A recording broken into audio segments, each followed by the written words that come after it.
El Tribunal Constitucional, el Centro de Estudios Constitucionales y la Corte Superior de Justicia de Tumbes les dan la más cordial bienvenida a la presente Agenda Constitucional Conversatorio. En principio, a nombre también del Tribunal Constitucional y su Centro de Estudios, agradecemos a la Corte Superior de Justicia de Tumbes por habernos permitido coorganizar la presente actividad académica. Le extendemos nuestro agradecimiento a la señora presidenta Gisela Guevara Burto por habernos recibido aquí en su casa. El día de hoy, el Tribunal Constitucional, a través del doctor Ernesto Vázquez Pérez, va a desarrollar la siguiente exposición. Vamos a dialogar sobre dos casos importantes, donde el Tribunal Constitucional se ha pronunciado recientemente. Estos casos son los relacionados al cobro del peaje en Puente Piedra, que es el expediente número 1072-2023-PHC/TC, y el caso respecto al anticonceptivo oral de emergencia, que es el expediente número 00238-2021-PA/TC. Este evento tendrá por expositor al doctor Ernesto Vázquez Pérez. Él es abogado por la Universidad Nacional de Trujillo y tiene más de 15 años de experiencia como asesor jurisdiccional en el Tribunal Constitucional. Como siguiente punto vamos a recibir las palabras de bienvenida a cargo de la señora jueza, doctora Jenny Ruiz Flores, en representación de la Corte Superior de Justicia de Tumbes. Doctora, bienvenida, muchas gracias por sus palabras.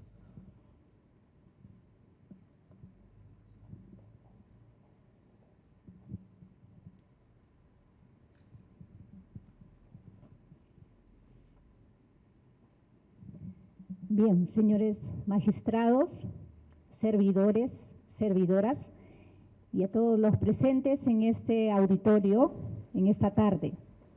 En nombre y representación de la señorita presidenta de nuestra Corte Superior de Justicia de Tumbes, la doctora Gisela Guevara Burto, tengo el inmenso honor de expresarle mi cordial y cálido saludo a nuestro ponente el día de hoy, doctor Ernesto Vázquez Pérez. Gracias a Dios, sobre todo y en primer lugar, por tenerlo aquí, doctor. Su presencia nos honra en esta tarde. Usted sin duda tendrá a cargo dos temas de suma importancia. Por ello, la realización de este taller es un hecho de singular relevancia para el desarrollo de la disciplina constitucional y del derecho de familia de los magistrados y servidores de nuestra Corte. No quisiera terminar sin expresar que estamos ante un certamen de gran prestigio, dada su experiencia por la labor ante el máximo intérprete de la Constitución. Por ello, mi reconocimiento y gratitud por haber tenido el privilegio de asumir y ejercer la gran responsabilidad académica e institucional de ser ponente en este evento. Muchas gracias, doctor, y sea usted bienvenido a nuestra Corte. Gracias a todos.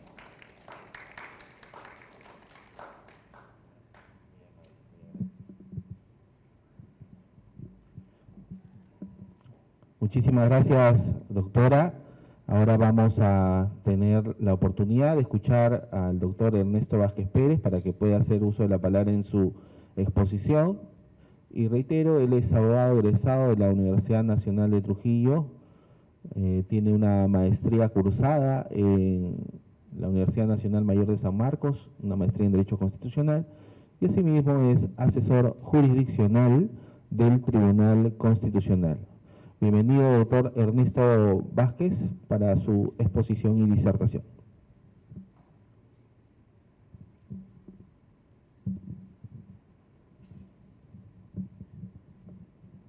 Muy buenas tardes con todos. Agradecido con la doctora por las palabras hacia mi persona.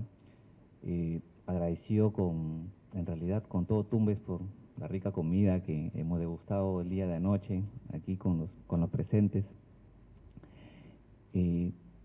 Agradecido también con el Centro de Estudios Constitucionales del Tribunal Constitucional, que viene yendo a distintas partes del Perú, no solamente dirigido a los abogados, estudiantes de Derecho, para hacer propaganda de nuestras sentencias del Tribunal Constitucional, sino también en los colegios. En los colegios para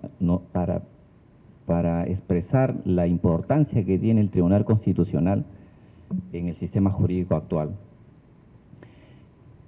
El día de hoy voy a hablar sobre dos casos sumamente importantes que llegaron a instancia del Tribunal Constitucional y que quizás se puede replicar ya sea en el mismo Tumbes o en otra parte del Perú, ¿no? El primero de ellos es el relativo a la sentencia 1072-2023 habeas corpus relacionado con el peaje de Puente Piedra. Todo el mundo conocemos los peajes, ¿no es cierto? Incluso creo que saliendo Tumbes hay un peaje de aduanas donde revisan toda la mercadería que pasa de Tumbes hacia el norte del Perú. Esta sentencia no se refiere a aquellos peajes, no se refiere a aquel peaje que ustedes ven saliendo Tumbes. Esos son peajes que están en la vía nacional, que están a cargo del Ministerio de Transportes y Comunicaciones, que tienen otra normativa. Esa es otra cosa. En el tema del peaje de Puente Piedra, quizás por la grandeza de todo Lima, ¿no? Por la grandeza de todo Lima, existen peajes en el ámbito urbano, ¿no?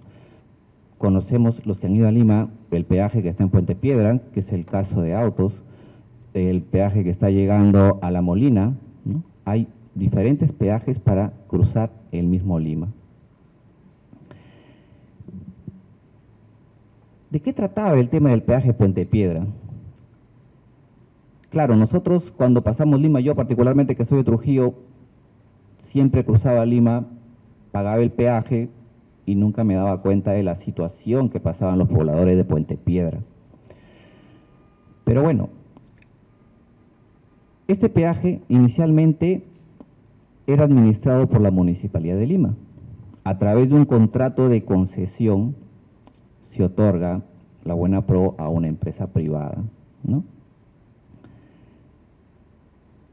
Luego, por el transcurrir del tiempo, las noticias nos dicen que hay indicios de que hubieron actos de corrupción en la suscripción de este contrato de concesión. Entonces, iniciaron sendas demandas, ¿no? Una de ellas fue del demandante Ramón Lucianetti Pairazamán, que es el demandante en este proceso de amparo, en este proceso de habeas corpus, disculpen, que inició, digamos, solito a acceder a la justicia constitucional y llegó hasta el tribunal. Y el tribunal tuvo, digamos, el gran problema de cómo yo puedo observar y cómo yo puedo, digamos, controlar un contrato de concesión, ¿no? Surgieron entre los magistrados dudas acerca si el tribunal puede controlar un contrato de concesión. Un contrato de concesión que muchos dicen que tiene naturaleza civil, otros dicen que tiene naturaleza administrativa. Un contrato de concesión donde aquellos que piensan que es propio del derecho civil prima la autonomía y voluntad de las partes y nadie lo puede tocar. Pero el tribunal se decanta porque el contrato de concesión tiene naturaleza administrativa. Y tiene naturaleza administrativa porque independientemente de que sea beneficioso para las partes, lo que compromete es el interés público. Y lógicamente, una de las partes es la Municipalidad de Lima. Y esta suscripción de un peaje tiene que repercutir en el interés público de todas las personas que se ven beneficiadas con el peaje. Lógicamente el peaje es beneficioso ¿para quién? Para aquellos conductores que surcan Lima, ¿no es cierto? Aquellos conductores que evitan una vía alterna y cruzan directamente Lima desde Ancón hasta la salida de Lima. Entonces, el tribunal lo dice textualmente en su sentencia que no va a evaluar la licitud o ilicitud del contrato de concesión. Lo que el tribunal solamente evalúa en este tipo de casos es si resulta constitucionalmente válido aquella implementación que se le da a dicho contrato de concesión. ¿Cómo así? En este contrato de concesión se había establecido que la empresa privada iba a hacer mejoras a la vía. Entonces la empresa privada interpreta que una de las mejoras que merece la vía es obstaculizar los márgenes, los márgenes adyacentes de todas las vías. ¿Para qué? Para que no puedan, pues, cruzarse vehículos al momento que se transita la vía, ¿no? Porque pueden ocasionar accidentes. Y aparte porque con el tráfico que se tiene en Lima, va a demorar demasiado cruzar esa parte de Puente Piedra. Entonces lo cierra. El Tribunal Constitucional dice, esa implementación del contrato de concesión resulta inconstitucional. Resulta inconstitucional, ¿por qué? Porque al tapar esas vías, aquella persona que vive al margen de la vía necesariamente va a tener que pagar un peaje para poder asistir a los colegios, para poder asistir a los mercados, perdón, para poder asistir a los hospitales. Entonces, lógicamente hay un problema. Pero claro, la empresa privada puede decir, pero ahí están las vías alternas. Al momento de obstaculizar esas vías adyacentes a la vía, solamente quedaban 2 vías alternas. Si los pobladores querían trasladarse al mercado Huamantanga, que es un centro de abasto mayorista, tenían que transcurrir 50 minutos para sortear el peaje y no tener que pagarlo, ¿no? Ya sea por la parte del Callao o ya sea por la parte de Comas.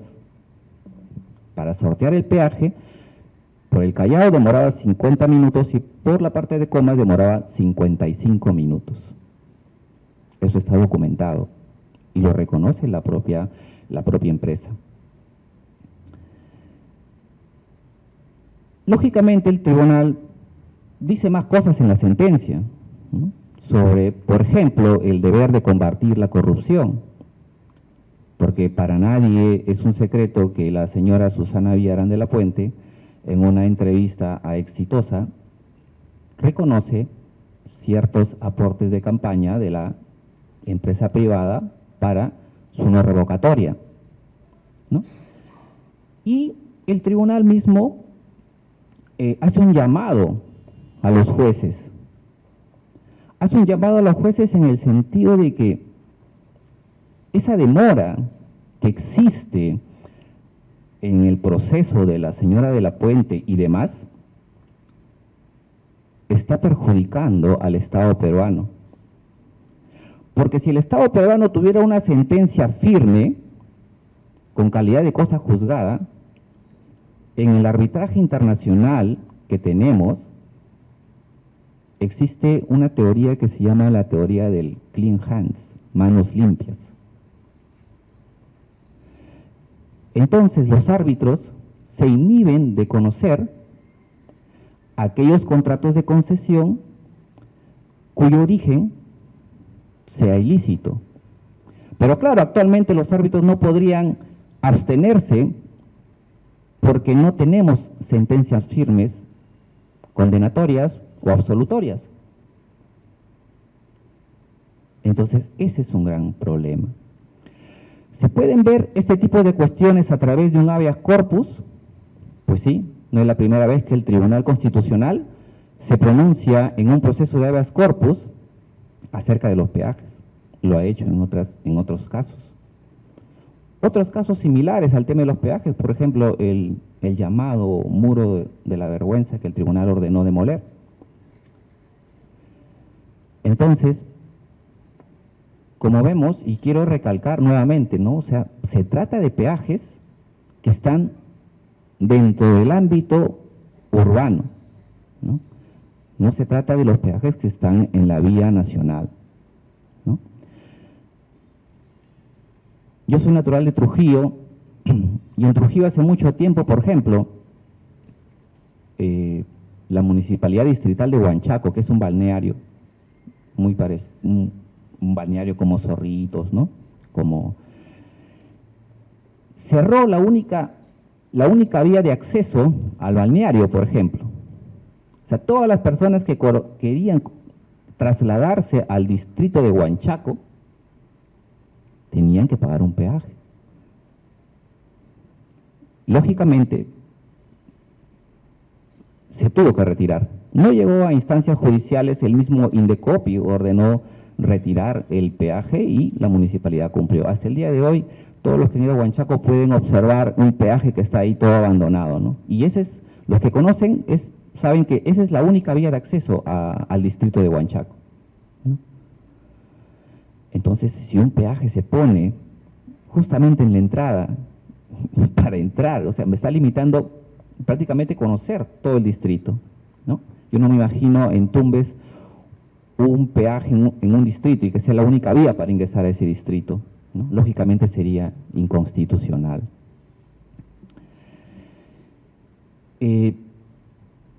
Ahora quiero hablarles acerca de, y quiero detenerme un poco más en el tema del anticonceptivo oral de emergencia, ¿no?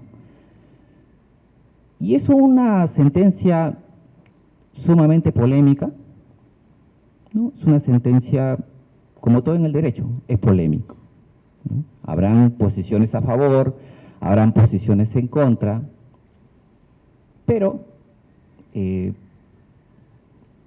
digamos, se nos ha asignado, digamos, la labor de ser el cierre de la justicia constitucional en el Perú y, bueno, algo tenemos que decir acerca del anticonceptivo oral de emergencia,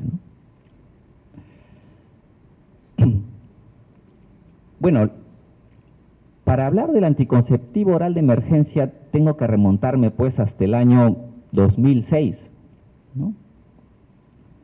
Hubo una primera sentencia del Tribunal Constitucional allá por el año 2006, imagínense, ya estamos 2024, o sea, prácticamente es un periplo de 18 años aproximadamente, ¿no? Y en 18 años se ha venido hablando acerca de la constitucionalidad o no del reparto gratuito del anticonceptivo oral de emergencia, ¿no? Allá por el año 2006, la demandante Susana Chávez Alvarado y otras, ¿no?, mujeres empoderadas, plantean un proceso de cumplimiento, no un proceso de amparo. Como todos ustedes saben, el proceso de cumplimiento procede para hacer cumplir normas legales y ejecutar actos administrativos, ¿no? ¿Qué era lo que solicitaba la señora Susana Chávez Alvarado? Era el cumplimiento de las resoluciones ministeriales emitidas por el Ministerio de Salud para que el anticonceptivo oral de emergencia se distribuya gratuitamente en los centros de salud públicos, ¿no?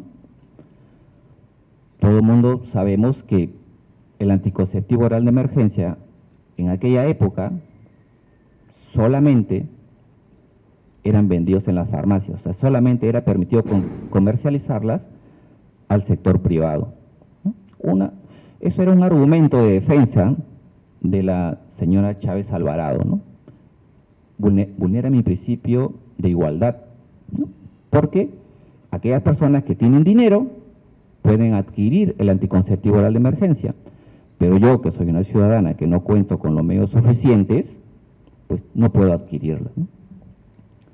Bueno, de la demanda alegan que para poder adquirir una anticonceptivo oral de emergencia, ellos tenían que de su peculio gastar pues la suma de aproximadamente 24 soles, me parece, en aquella época.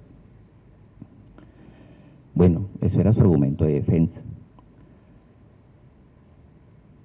Como dije, solicitaban el cumplimiento de las resoluciones ministeriales emitidas por el Ministerio de Salud, ¿no? Entonces, el Tribunal Constitucional declara fundada la demanda. Fundada la demanda porque estamos ante un mandato cierto, claro, no existe duda de ello, las normas así lo establecen y por lo tanto el Ministerio de Salud tiene y está en la obligación de repartir el anticonceptivo oral de emergencia en postas, hospitales del Estado, ¿no? Bueno, una sentencia sumamente polémica en el año 2006. El tribunal trató de, digamos, de escuchar a todas las partes. Se escuchó a la Defensoría del Pueblo, se escuchó al Colegio Médico, distintos amicus curiae, que como especialistas del tema tenían que establecer si es que los efectos de esta píldora eran abortivas o no eran abortivas, ¿no? Incluso recuerdo que se invitó a asociaciones de la Iglesia. La Iglesia Católica, recuerdo que respondió y dijo no. Para mí los anticonceptivos, ¿no? Llámese preservativos, píldoras anticonceptivas, inyecciones, y incluida la píldora oral de emergencia, para mí son abortivos, ¿no? Los de la Iglesia de Jesucristo de los santos de los últimos días, recuerdo que dijo, bueno, para nosotros en situaciones excepcionales permitimos y decimos a nuestros creyentes que pueden utilizar la píldora del día la píldora del día siguiente. Los testigos de Jehová, la Asociación de Testigos de Jehová, dijeron, bueno, nosotros no tenemos nada que ver con políticas públicas, pero si es que los efectos de esta píldora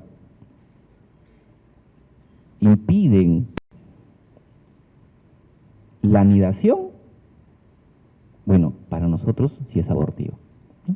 Entonces vemos que el tribunal, en esta sentencia 7435 del año 2006, proceso de cumplimiento, o sea, quiso escuchar a los diferentes sectores involucrados para poder sacar, digamos, una sentencia, digámoslo, justa. Declaró fundada la demanda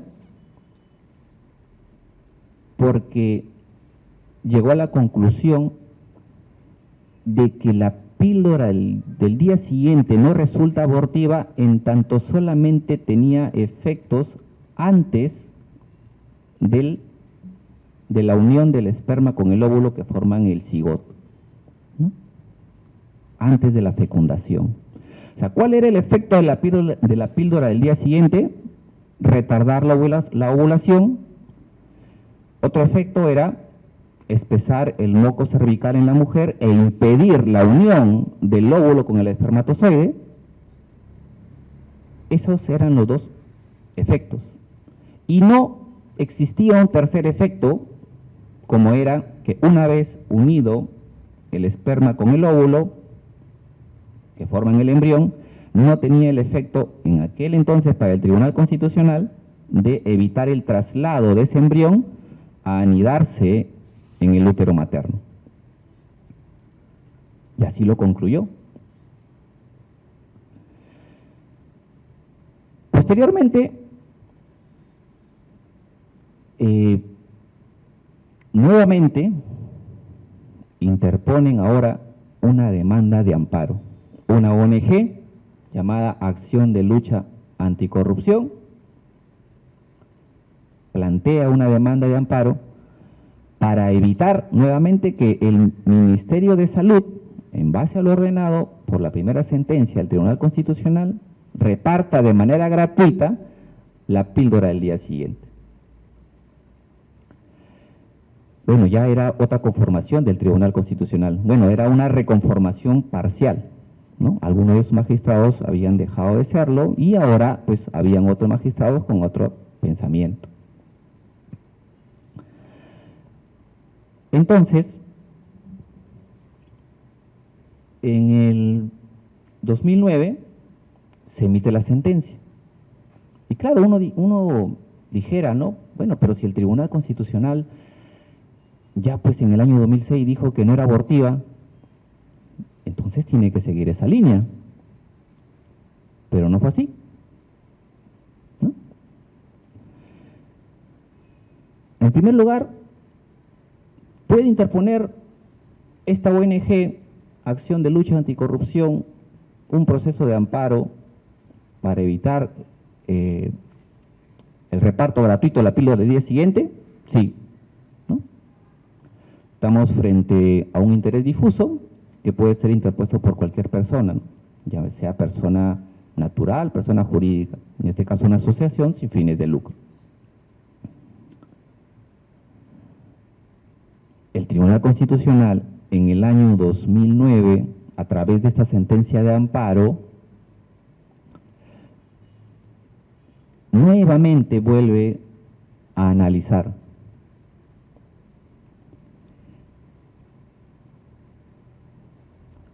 y ya en el año 2009 nos habla de un derecho que es el derecho a la autodeterminación reproductiva, ¿no? ¿Qué es para el Tribunal Constitucional un derecho a la autodeterminación reproductiva?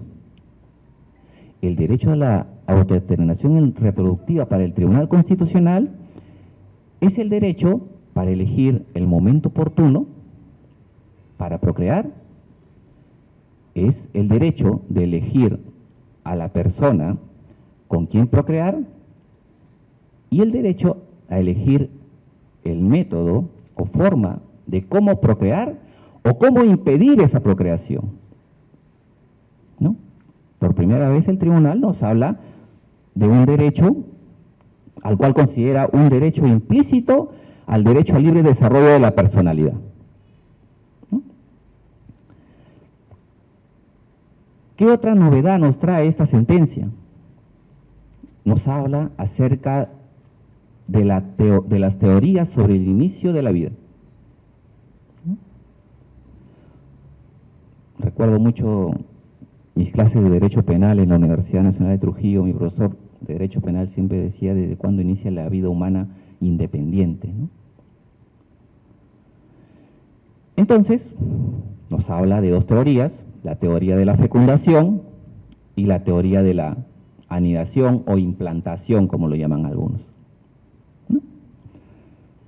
A través de la teoría de la fecundación, nos dice que, según esta teoría, la vida, el concebido, tal cual lo establece la Constitución, porque la Constitución establece que el concebido es sujeto de derecho en todo cuanto le favorece, ¿no? Entonces nos dice que el concebido es aquella unión del esperma con el óvulo que resulta en un embrión, huevo o cigoto, como lo quieran llamar, ¿no? A partir de ahí se inicia la vida, ¿no?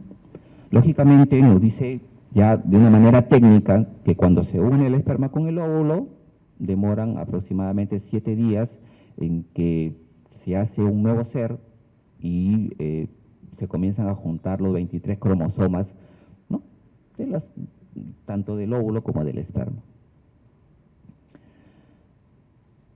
A diferencia de la teoría de la anidación, quienes consideran al concebido aquel que justamente se implanta en el útero materno. ¿Cuánto dura esa implantación? Bueno, según estudios técnicos, esa implantación dura aproximadamente 7 días, más 7 días que se demoró en juntarse. O sea, hablaríamos que una mujer, para que salga positivo en un test de embarazo, serían 14 días, ¿no? Porque ya el cuerpo de la mujer reconoce que se está creando un nuevo ser, entonces comienza a expedir hormonas que impiden una nueva ovulación posterior en el próximo mes.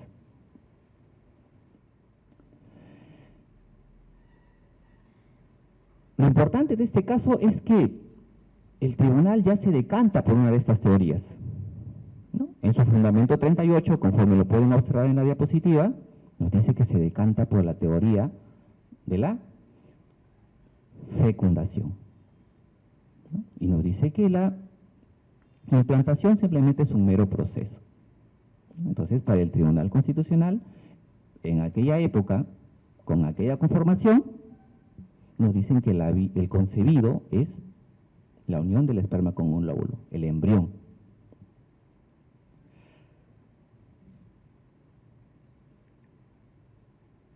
Hace un análisis el tribunal de las distintas marcas que existían en el mercado peruano en aquella época.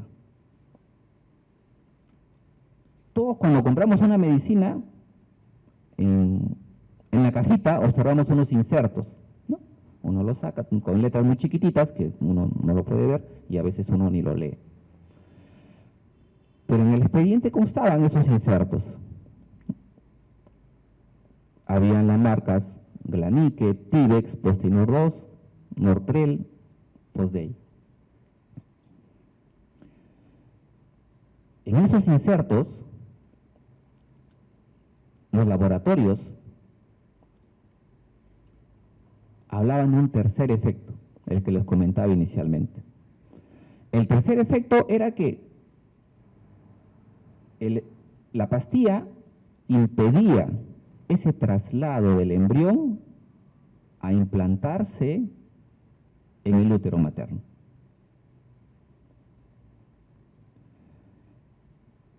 Entonces, el tribunal varía de postura.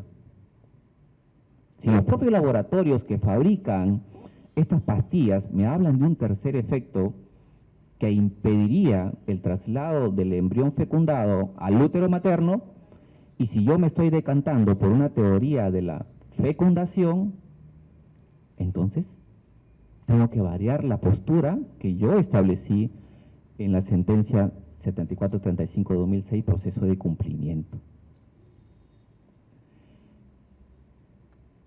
Se basa también en la Agencia Norteamericana para la Administración de Alimentos y Drogas, que habla también de este tercer efecto, ¿no? Es una agencia norteamericana. Entonces, el tribunal declara fundada la demanda, no sin antes decir, y esto sí resulta sumamente importante, que aquella época existen dudas respecto de este tercer efecto abortivo que puede tener la píldora del día siguiente, ¿no? La ciencia a aquella época, año 2009, no me ha logrado determinar a ciencia cierta si es que la píldora resulta abortiva o no, justamente por ese tercer efecto, de evitar el traslado del embrión fecundado hacia el útero materno.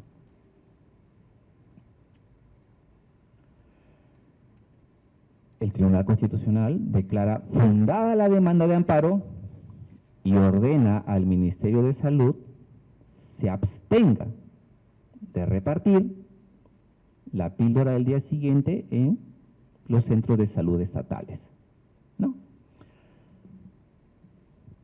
Claro, luego surgieron todas las críticas al Tribunal Constitucional, donde decían, bueno, pero aún se venden en las farmacias, aún el sector privado las comercializa y puede ser adquirida por cualquier persona que vaya a la farmacia, incluso sin receta médica, y lo pueda adquirir. Entonces, generaba una desigualdad, ¿no? Pasó el tiempo y ya justamente en la última sentencia de la señora Violeta Cristina Inostroza, que es el último pronunciamiento de este tribunal, con esta actual conformación, es que nuevamente se vuelve a analizar acerca de la constitucionalidad de la píldora del día siguiente. O sea, 3 veces el tribunal, y no sabemos si es que habrá una 4ª vez. Espero que ya no. ¿No?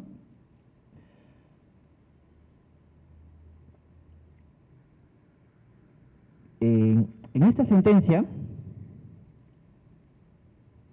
el tribunal, uno de las, digamos, de los escollos, por así decirlo, que tuvo el Tribunal Constitucional era lo que decían justamente la ONG Acción de Lucha Anticorrupción, que se apersonaron a este último proceso. ¿Y qué decía? Pero tú ya resolviste un proceso de amparo. Tú ya resolviste un proceso de amparo donde dijiste que está prohibido que el Ministerio de Salud reparta de manera gratuita la píldora al día siguiente, ¿no?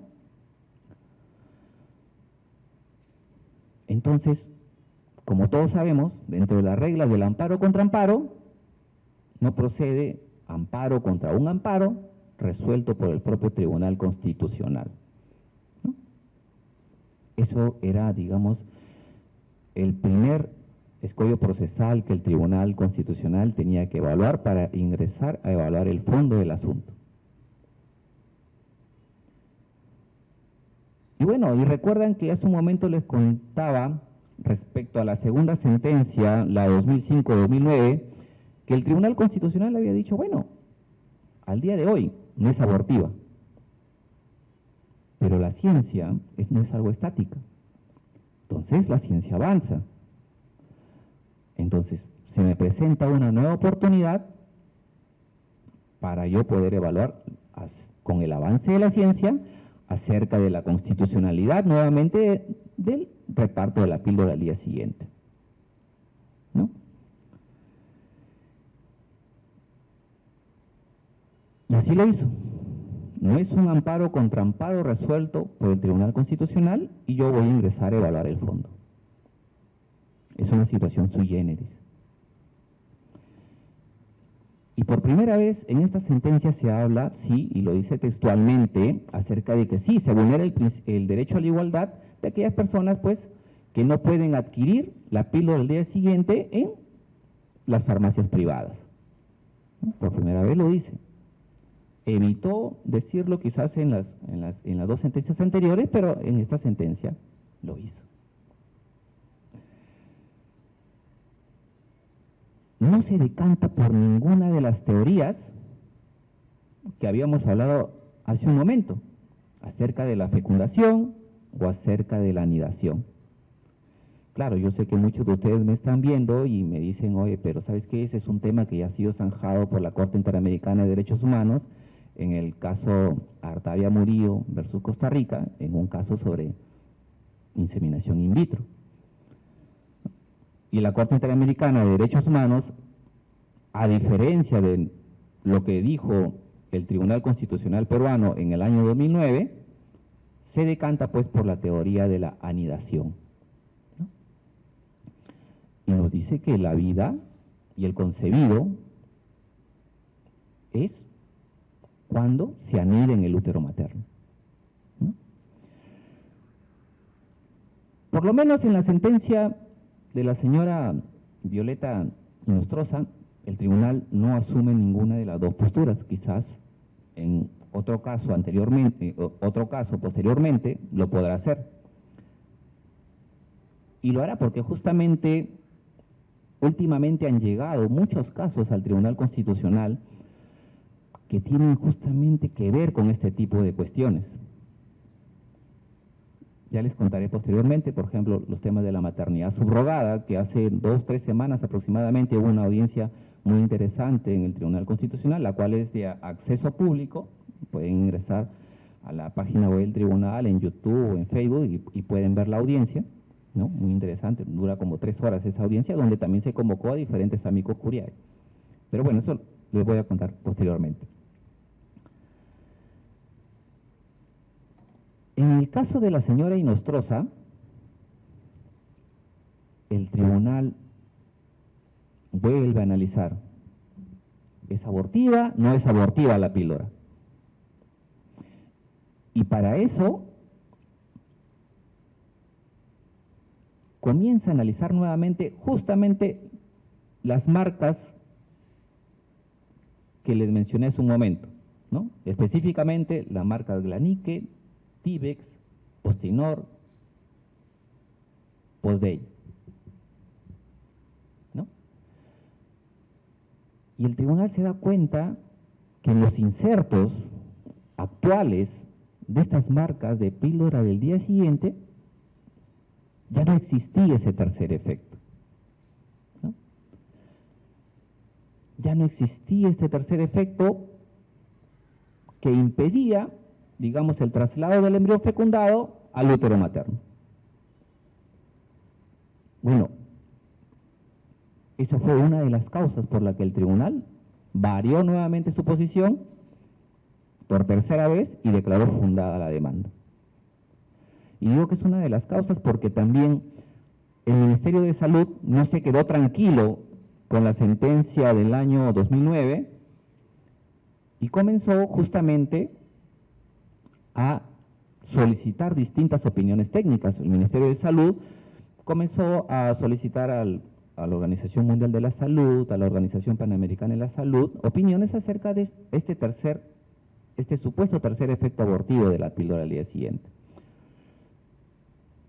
Y los informes que obtuvo fueron que no existía ese tercer efecto, ¿no? Entonces, al no existir este tercer efecto, digamos que la ciencia en su avance desde el año 2009 hasta el año pasado que se emitió esta sentencia de la píldora al día siguiente, o sea, ha pasado bastante tiempo como para que la ciencia pueda demostrar que existe o no existe este tercer efecto abortivo.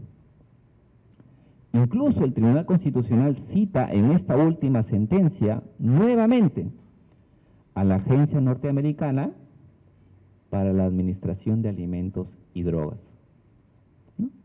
Está en el expediente una copia certificada por notario público de la página web de dicha agencia, donde pues llegan a la conclusión que no existe este tercer efecto abortivo.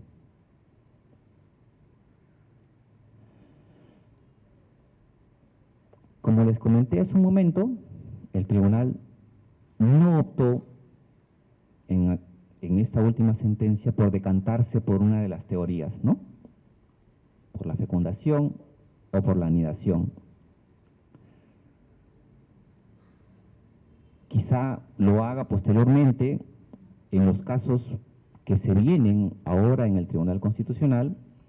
Por ejemplo, ustedes creo que mal conocen el caso de Ricardo Morán, ¿no? En el caso de Ricardo Morán tampoco se habló, ni siquiera se habló sobre el tema de la maternidad subrogada.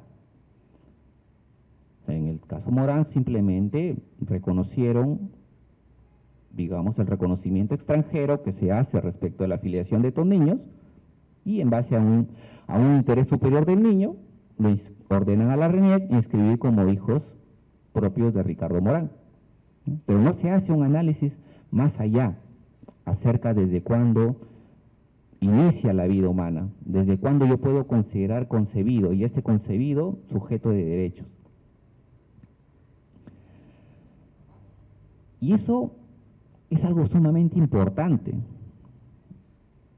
Yo no sé si en Tumbes, que es la segunda vez que vengo, por ejemplo, si existen clínicas de fertilidad, ¿no? En Lima hay innumerables clínicas de fertilidad, ¿no? Y claro, si el tribunal en el año 2009 se decanta por la teoría de la fecundación, es decir, porque el concebido es sujeto de derecho a partir del embrión, a través de la unión del esperma con el óvulo, entonces, ¿qué está pasando con las clínicas de fertilidad que tienen en sus bancos de criogénesis congelados un montón de embriones? Entonces, esos embriones son sujetos de derecho, según la teoría asumida por el Tribunal Constitucional en el año 2009. ¿No? Creo que todos conocemos algunos amigos, familiares, que se han sometido a este tipo de técnicas de reproducción asistida y la casuística es sumamente variada y riquísima, ¿no? Por decir un ejemplo, hay personas que dentro de su proyecto de vida solamente aspiran a tener un par de hijos, pero cuando se someten a estas técnicas de reproducción asistida,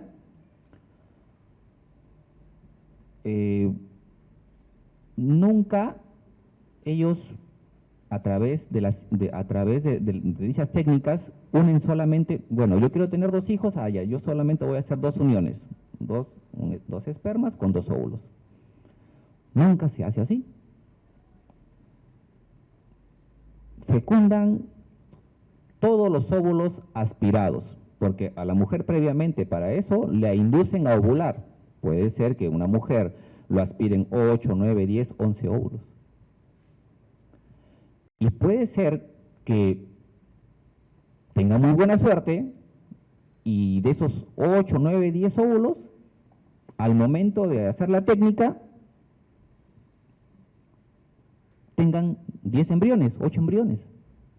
Pero aquellas personas, aquella pareja que se sometió solamente aspira a tener 2.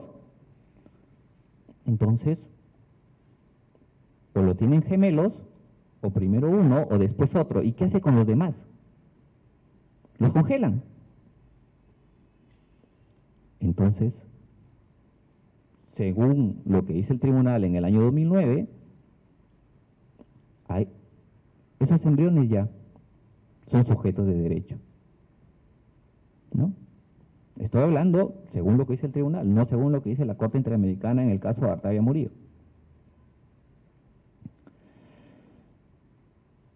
Entonces, nos damos cuenta que necesitamos de una legislación clara acerca de las técnicas de reproducción asistida, ¿no? Les comento, por ejemplo, otro caso.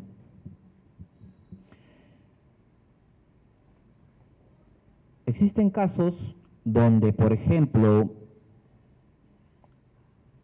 digamos que no te pudieron aspirar muchos óvulos, los unen con el esperma, te queda un embrión, 2 embriones. La ciencia avanza tanto que a esos 2 embriones le hacen un análisis genético, un análisis genético para determinar ciertas anomalías en el embrión, ¿no? Dentro de una de ellas, por ejemplo, el síndrome de Down, ¿no? Los 23 cromosomas los evalúan y determinan si califican para ser transferidos o son intransferibles, ¿no? Así le llaman, ¿no? Para ser transferidos. Entonces, el análisis genético arroja que tiene problema cromosómico, por ejemplo, ¿no? Síndrome de Down. Entonces lo califican de intransferibles. Bueno, o, por ejemplo, tienen otro tipo de anomalías, por ejemplo, que te dicen que si lo implantan, solo se va a abortar, porque el organismo lo va a rechazar, o, si tienes tanta suerte, llegará a buen puerto, pero no te aseguramos si ese niño nace sin una mano, sin un brazo, no lo sabemos, ¿no? Entonces, uno le dice a la clínica, bueno, si son intransferibles, entonces te firmo un documento, deséchalos. Y la clínica te dice, no, yo no puedo hacer eso. Yo no puedo hacer eso porque no hay normativa que me diga desechar embriones, pero tampoco hay normativa para que te diga para que tú lo puedes congelar. No, pero no puedo.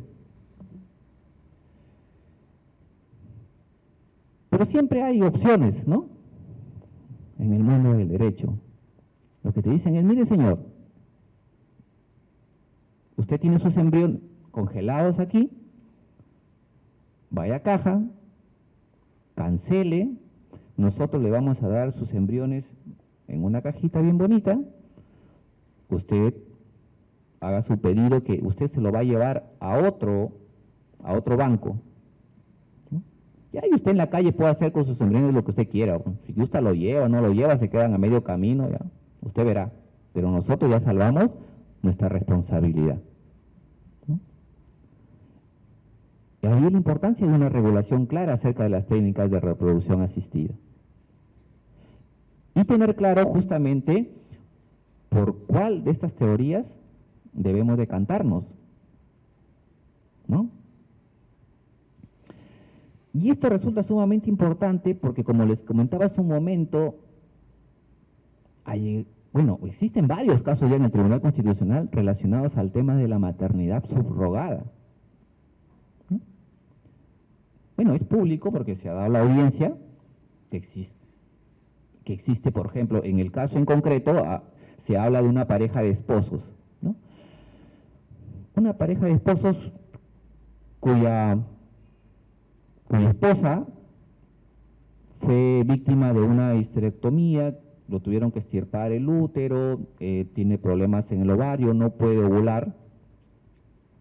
El varón tampoco tiene una buena calidad espermática, ya una vez intentó fecundar con sus propios espermas y lamentablemente no pudo llegar a buen puerto, ese embarazo, por ejemplo. Entonces estas personas optan por recurrir a un vientre subrogado. ¿Quién es el vientre subrogado? La prima hermana de la esposa, quien tampoco dona el óvulo. El óvulo es de un tercero, que no sabemos. O sea, tenemos una maternidad subrogada donde no sabemos quién es el que donó el óvulo, quién es el que donó el esperma, pero ya tenemos una niña que tiene 8 años de edad.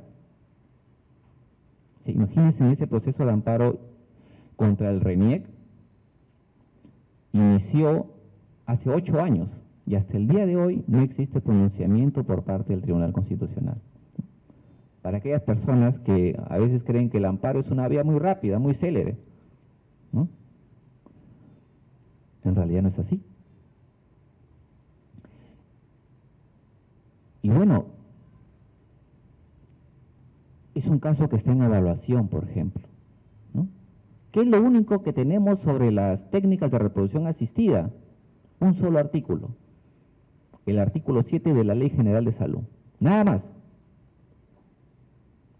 ¿Qué nos dice el artículo 7 de la Ley General de Salud? ¿No? Toda persona tiene derecho al tratamiento de su infertilidad, ¿no? Así como recurrir a las técnicas de reproducción asistida, siempre y cuando la madre genética coincida con la madre gestante.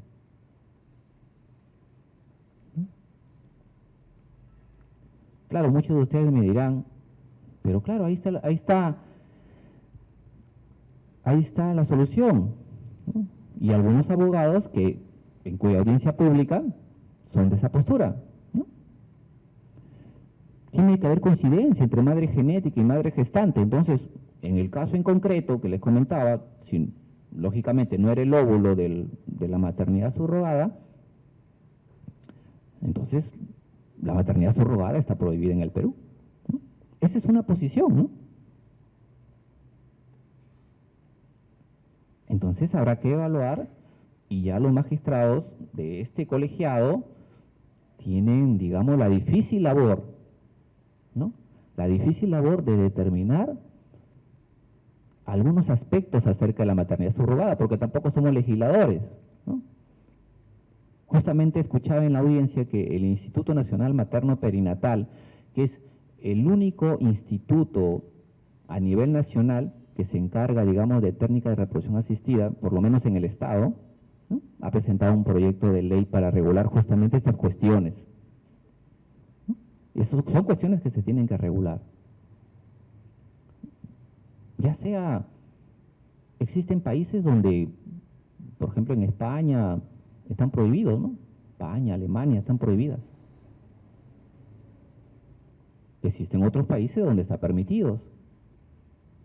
Existen otros países donde están permitidos, pero con algunas restricciones.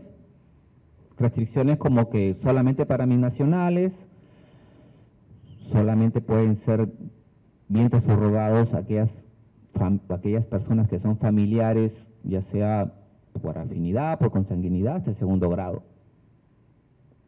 Pero, claro, esa es la normativa comparada, ¿no? En el Perú existen casos de la Corte Suprema, ¿no?, donde se han ido decantando por algunas cuestiones, pero es la primera vez que el Tribunal Constitucional tiene que evaluar una maternidad subrogada. Quizá, no lo sé, se decantará por alguna teoría, no lo podemos saber, ¿no? Eso ya depende de cada uno de los magistrados y de su manera de pensar y de su manera de argumentar.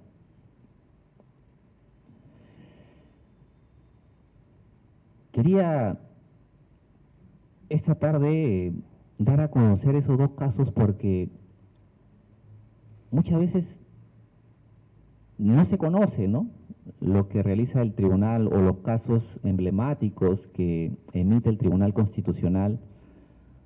Incluso yo mismo, cuando voy a Trujillo, me encuentro con algunos amigos, colegas de mi promoción, ni siquiera enterados de la labor del Tribunal Constitucional ni de sus casos, claro, más abocados al derecho penal, al derecho civil, ¿no? Y felicitar nuevamente al Centro de Estudios Constitucionales, que está recorriendo prácticamente todo el Perú, haciendo propaganda a los casos emblemáticos del Tribunal Constitucional, ¿no? Hoy día tocará Tumbes, otro día tocará Piura, tengo entendido que van a ir a Trujillo, a Loreto, ¿no? Eso es todo cuanto a mi participación, muchas gracias. Si tuvieran alguna pregunta.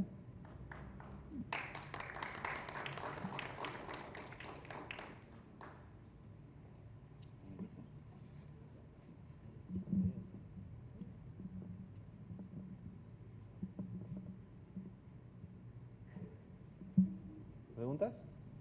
¿Bien?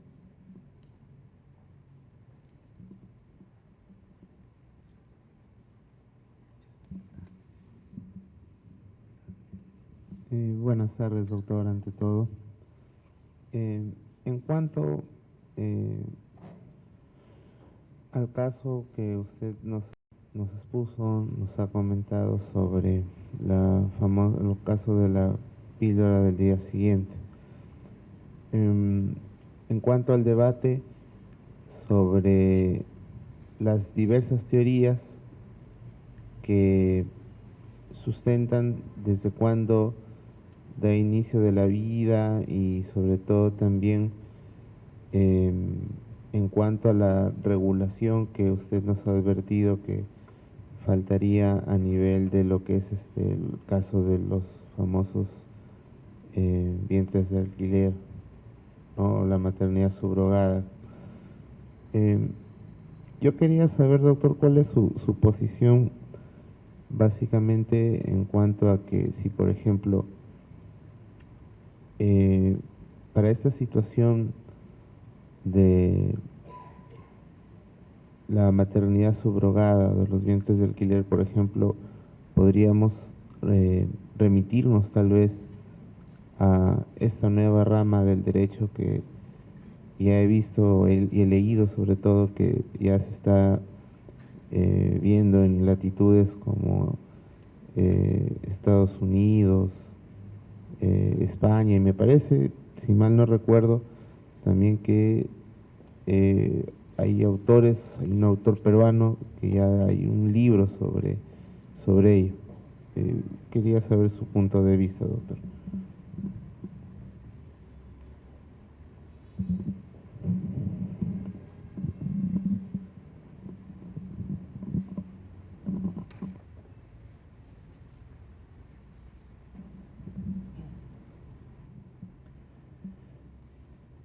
Bueno, es una pregunta compleja, ¿no? O sea, hablando ya a título personal, no a título institucional, ¿no? Son temas que tienen que ver mucho con bioética, ¿no? O sea, existen bastantes estudios al respecto, y eso ya dependerá de cada uno asumir la postura que le competa a través de sus creencias, a través de sus convicciones, a través de de la concepción de la vida que pueda tener. Hace unos días, justamente así de casualidad, estaba viendo, hace justamente unos 2 o 3 días, estaba viendo Netflix y vi una serie mexicana, me parece. Solamente lo vi el capítulo 1 y prácticamente leí el resumen, ¿no? Y más o menos trataba de lo siguiente. Existía una maternidad subrogada donde la viviente de alquiler llevaba en el vientre 2 niños. Uno de ellos sale perfectamente bien y el otro, lamentablemente, tuvo problemas. Y justamente los contratantes solamente se llevan al que nació bien, al que no tenía ningún problema al nacer.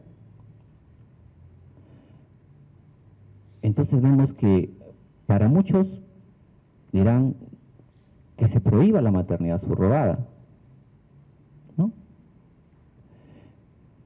En Perú mismo tenemos el caso, me parece, de 2 chilenos que vinieron acá a Perú, hicieron también una maternidad subrogada, y el niño lo detuvieron en el aeropuerto porque justamente no era de ninguno de los dos, y ellos dijeron que justamente ellos han contratado un vientre de alquiler, mostraron su contrato, pero no los dejaron salir.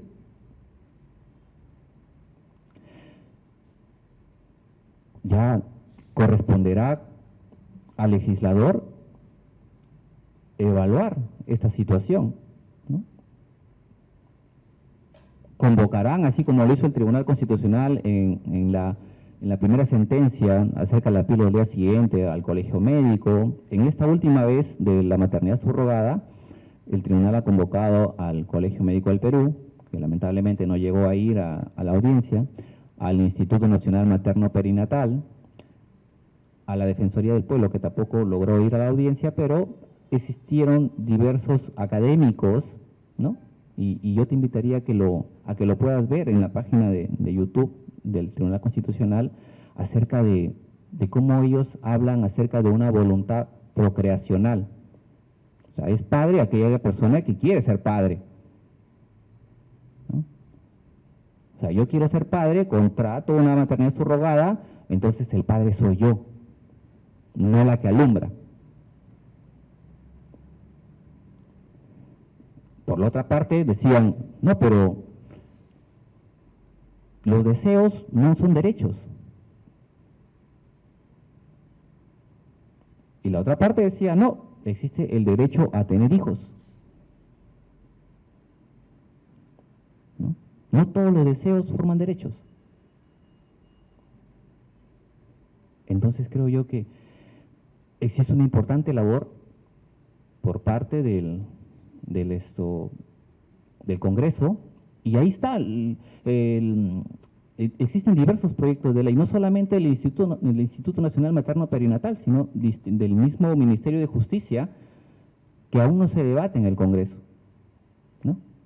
Entonces, estamos a la espera justamente de que este tipo de cuestiones se puedan debatir. Y son debatibles, todo es debatible, ¿no? Todo es debatible. En la India, tú pasas por la calle, se alquila vientre. Y un día yo de curioso también en Facebook coloqué ahí esto, y háganlo, y van a ver que les sale, se alquila vientre de alquiler. Entonces, esas son cuestiones que justamente tienen que legislarse porque se está dejando en el vacío. Claro, uno dice, oye, pero lo que no está prohibido está permitido, ¿no? Pero todo eso tiene que debatirse, ¿no? Eso sería mi respuesta. Bueno, si no existe esta respuesta, muchísimas gracias.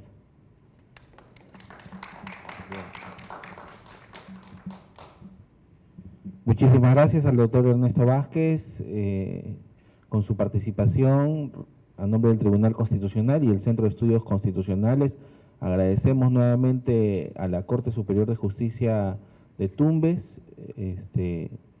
en su presidenta, la doctora Gisela Guevara, y también agradecemos las palabras de la señora jueza Jenny Ruiz, que nos ha brindado. En ese sentido, podemos comentarles que ya la actividad académica ha concluido y esperamos vernos en alguna otra oportunidad. Muchísimas gracias.